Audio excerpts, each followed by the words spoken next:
Investment और saving के अलावा कौन सा नज़रिया होना चाहिए। जैन धर्म के अनुसार आचार्य भगवान ने वो रास्ता भी सुझाया है और बड़ा प्यारा रास्ता सुझाया है। न केवल उन्होंने कैसे इन्वेस्ट करना यह भी बताया है और कैसे सेविंग करना यह भी बताया और परिणामों को संभालना भी बताया है। तो इन्वेस्टमेंट के हिसाब से बता दे रहे हैं आचार्य भगवान उमा स्वामी महाराज जी के अनुसार। उन्होंने एक सूत्र लिखा है, परिग्रह का बंटवारा कैसे होना के लिए सबसे पहले दूसरों को देखना बंद कर दे, अपनी नीड और ग्रीड में डिफरेंशिएट करना सीखे कि मेरी फैमिली की नीड्स क्या क्या हैं और मेरी फैमिली और मेरी ग्रीड्स क्या क्या हैं।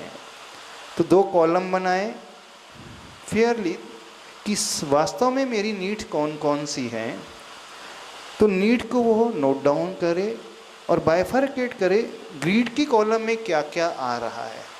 तो जो उसकी नीड के कॉलम में आ रहा है वहाँ तो वो खर्च करे, और ग्रीड के कारण ही उसको लाइफ में टेंशन मिलता है, वो भाग दौड़ करते रहता है, उसका बीपी शूटअप हो जाता है, वो अच्छे से रह नहीं पाता है।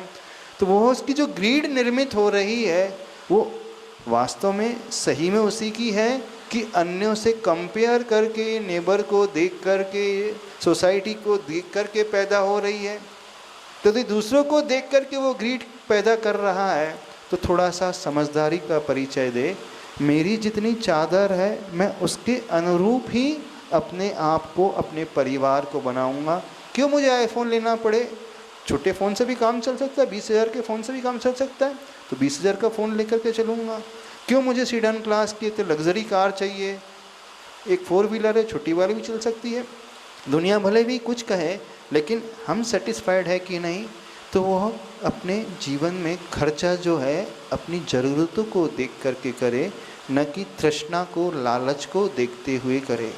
जब जब वो ग्रीड के कारण कमाने के लिए दौड़ता है तो उसका सबसे बड़ा ड्रॉबैक ये होता है, उसका वर्तमान का आनंद चला जाता है, फैमिली के लिए टाइम नहीं मिलता है, फिजिकल फिटनेस उसकी बची नहीं रहती है, स्ट्रेस लेवल उसका बहुत बढ़ते चले जाता है, कई मानसिक बीमारियां उसके शरीर में पैदा हो जाती हैं, आंतरिक रूप से वो परेशान होता है, उसके जीवन में खुशियाँ समाप्त हो जाती हैं। यानी उसका वर्तमान जीवन कहने के लिए जीवन रह जाता है, लेकिन उसके जीने जैसा कुछ बचता ही नहीं। सिर्फ ऐसा इसलिए हुआ है कि वह दूसरों को देख कर के अथवा ग्रीड के पीछे, तृष्णा के पीछे भागता हुआ आया है। तो ज़िंदगी जीना बड़ा आसान है, बशर्ते हम ग्रीड को थोड़ा सा हटा कर के नीड के कॉलम को व्यवस्थित कर लें।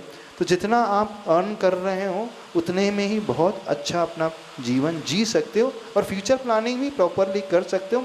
इसका अर्थ यह नहीं है कि वो महत्वाकांक्षी ना हो, ऊँचे सपने ना देखे, सपने भी देखे, महत्वाकांक्षी भी हो, लेकिन वह महत्वाकांक्षी अपनी क्षमता के अनुसार बने, न कि दूसरों को देख करके बने।